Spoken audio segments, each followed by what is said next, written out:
In a world where Jennifer Lawrence watches the trailer for Don't Look Up, we asked her to explain every shot. Okay.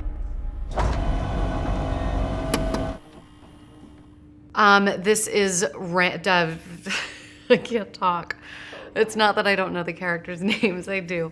This is Dr. Randall. He is the professor at Michigan State University, and my character, Kate Dibiasky, who is his student. This is not real. That was a real cargo plane. It was freezing. Can't stress enough how cold it was. It was really, really chilly. This is not real. This is not real. This is not real. This isn't happening.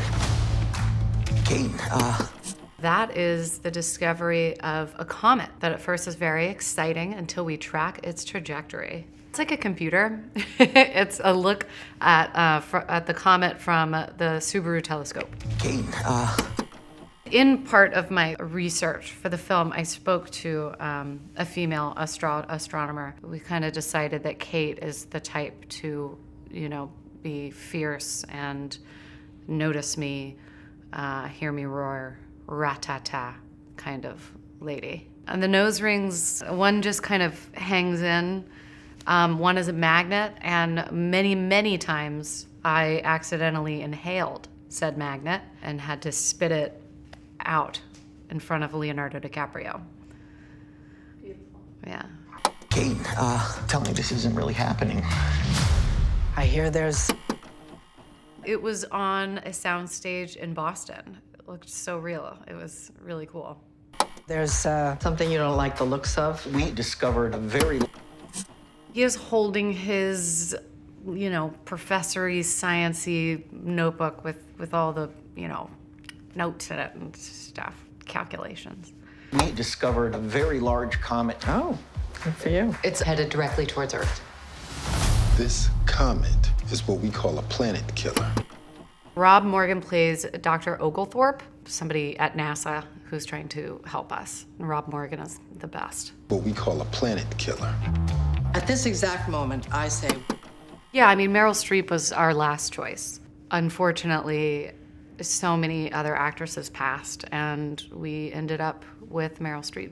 At this exact moment, I say we sit tight and assess. Sit tight and assess? Sit tight. And then assess. Jonah's character is the president's son, but also the chief of staff, which some might think is nepotism. And he is the worst. It was really, really hard filming with Jonah and just not ruining take after take, laughing. We one time dedicated an entire day to him just improvising insults at me. It was amazing. He and Meryl are the only ones who really should do that kind of improv, but yeah, he's a master. He's a comedic master, so. But no, we all did some stuff. Not as well as Jonah. Sit tight and assess? Sit tight. And then assess. The sit tight part comes first, then you gotta digest it. That's the assessment period. See, that was not in the script. Jonah. This is the worst news in the history of humanity. He just blew us off. What are we gonna do? We have to release the information. So we just leak it. Yeah, I've seen all of his films. I saw Step Brothers when it came out 4 times in the theater. I went to Funny or Die to have a meeting with him, and I ended up probably meeting with an assistant and was just here's the thing. These movies are really funny. I don't know what I was doing at the meeting, but I've always wanted to work with Adam McKay. So we just leak it. Our guests today have made a pretty big discovery in space. In this scene, Randall and Kate are trying to get this information across of this deadly meteor that's going to hit the Earth. So we're just hitting the media rounds trying to get the word out. How big is this thing, though? Can it destroy my ex-wife's house? Is that...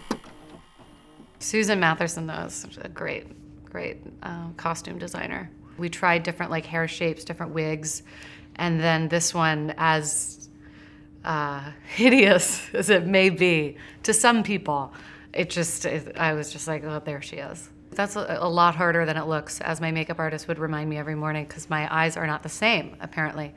Thank you, Eveline. Can it destroy my ex-wife's house? Is that possible? There's a 100% chance that we're all going to die. No, I don't remember like walking off and being like, that's the one. But yeah, I mean, I seem pretty hysterical, so. We're all going to die. Kate? Kate? Hey. Well, the handsome astronomer can come back anytime.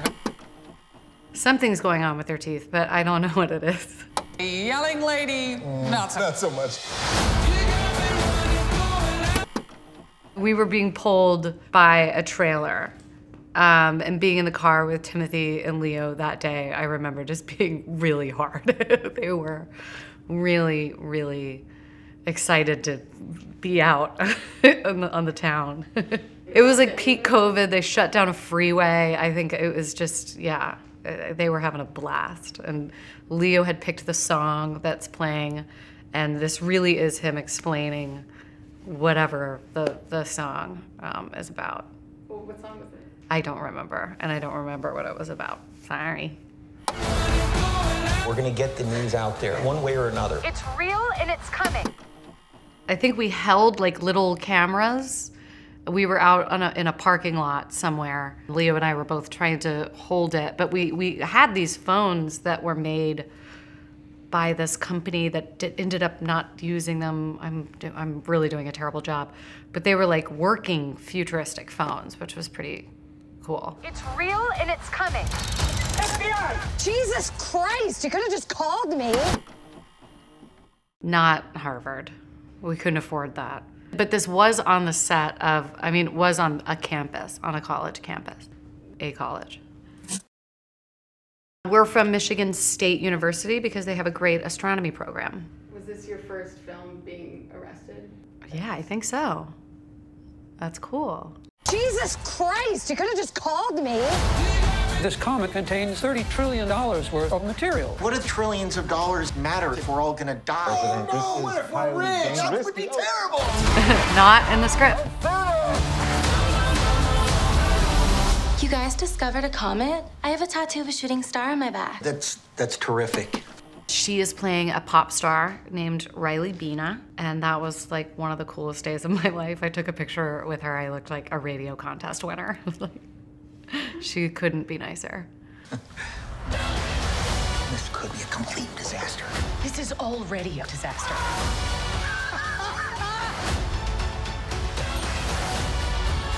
All of the phone conversations just went like, and then this person signed on, what? And then this person, what? It just kept going. That girl from Live TV said we're all gonna die. No.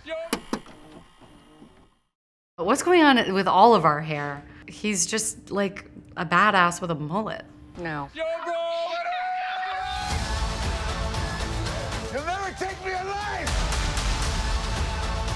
There it is! It's a rally, basically, to try to garner some, you know, likes in the polls kind of thing. There it is! Giant!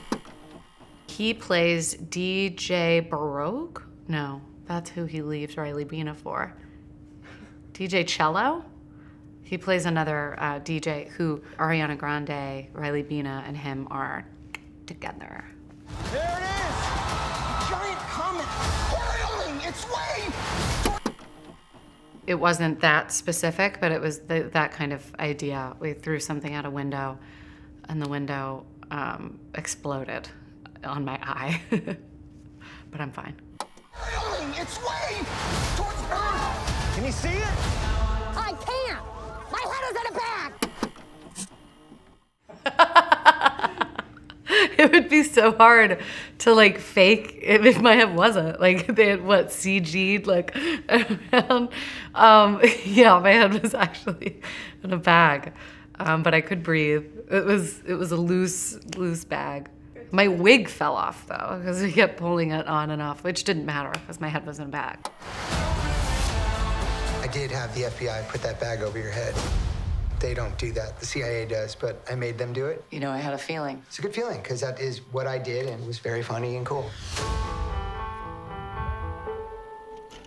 What do you hope people take I think it's just like a really fun, hilarious way to laugh at ourselves. And I guess the biggest thing I would want people to take away from it is for us to stop handling information the way that we do now, where there's like the truth and science and then politics or, you know, personal feelings involved. You know, we should all just be on the same page of, you know, taking care of our planet and taking care of mankind. World peace would be my hope.